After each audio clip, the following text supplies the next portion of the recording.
welcome back to the studio. So today I'm going to use a dessert cup that I got online. I discovered it because of an artist online from Slovenia, and her name is Fiona. So if you get a chance to look up Fiona art, you'll see her doing some beautiful things with these dessert cups. And the only thing I've ever done with it so far is to make this clock face. So I'm just going to experiment with some used paints that I have and see if I can make some fun designs with this. All right, so stay tuned. It was hard for me to decide on an angle for the camera for this one, just because I'm always pouring from the top, and the most interesting thing is for you to watch it spread out from there. So this is just a canvas board, US Art Supply, bought this online. I'm using my little table pyramids today just because you really can't put push pins in the back of this. That is how I usually prepare my canvases. So this is what this dessert cup looks like. You can buy them from Amazon. I think there's like 100 in a pack. I'll never in my lifetime use 100, but we will. And they have a little bit of a dimple, so that's what I like too, because then some of the paint will flow backwards. So we're just going to try this. I'm going to just go up and down the row here with colors, putting a little bit of this dark purple in between. It's a little thicker, so I'll have a thinner with the purple in between. I do have some brass, kind of a bronzish look, but it's called brass. And I'm hoping that I can avoid using that, but I might try it. Okay, so let's try this. Now the bottom of this is kind of flat, so I shouldn't have to do much with that. So we're just going to get started. My paints are just a little bit liquidy. Now you've seen me pour over the bottom of cups before, or bottles. Bottles that we get here in the United States tend to have 5 little fingers that pour out. That's nice if you're going to do something like a flower. This is even nicer because it has 6. These are some odd colors, and that's just because they're leftovers from previous paintings.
So I think I'm going to sit this on the spinner.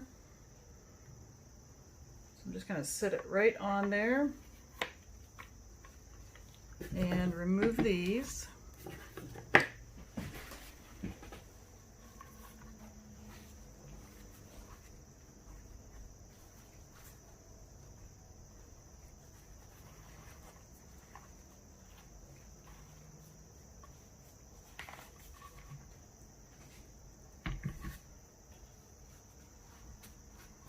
All right, so I'm going to put this right on the spinner. As you see, I've already moved it a little bit, so here we go.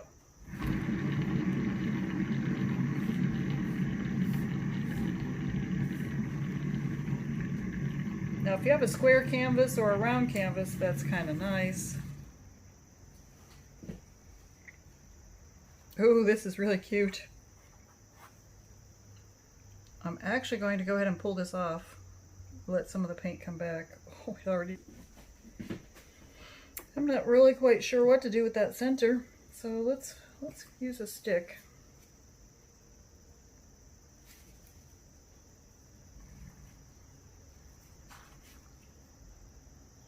going to use some of this and bring this out.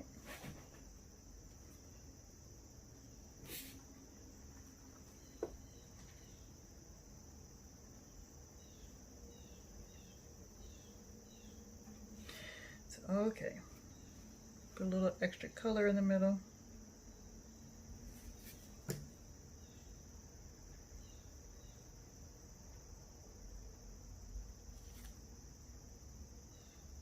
Bring these back, maybe they'll kind of look like flowers.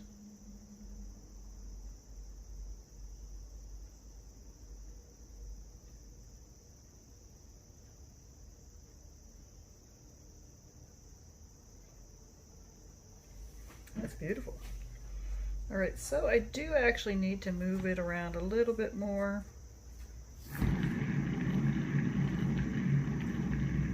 A lot of paint. So I do want some of it to come off of there.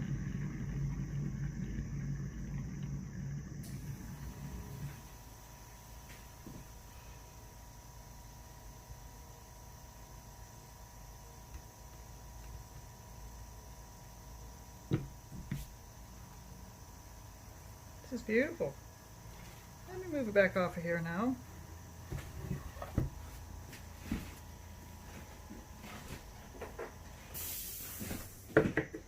Put it back on my table tents here.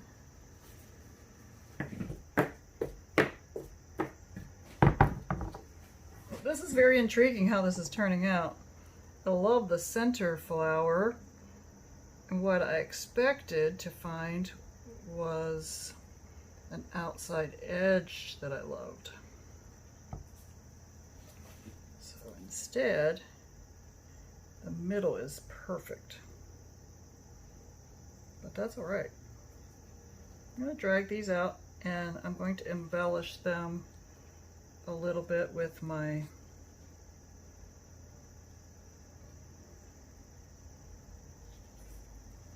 I think we're going to use my air hose on them.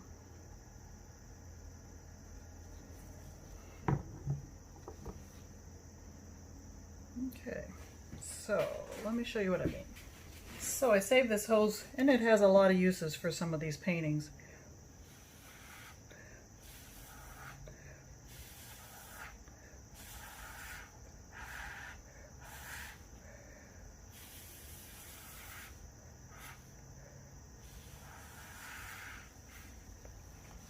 So see there, that kind of blended out so much more.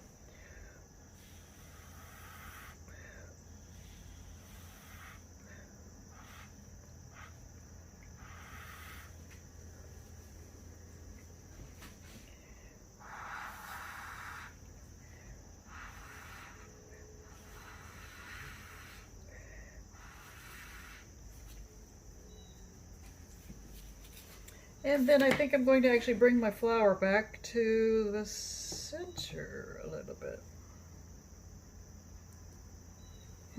Actually, I like it there at the top. All right, so let me turn it around here, look at it for a minute, and then I'm going to go ahead and use my torch on it.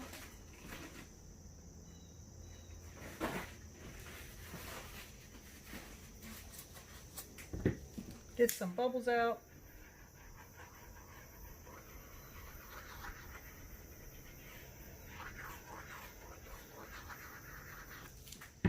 Alright, so this is how, as you can see, some of the air bubbles are still coming up. So this is how this is turning out. I think it's actually kind of cute. What do you think? It's beautiful. Alright. I hope you enjoyed this one. This was a fun experiment.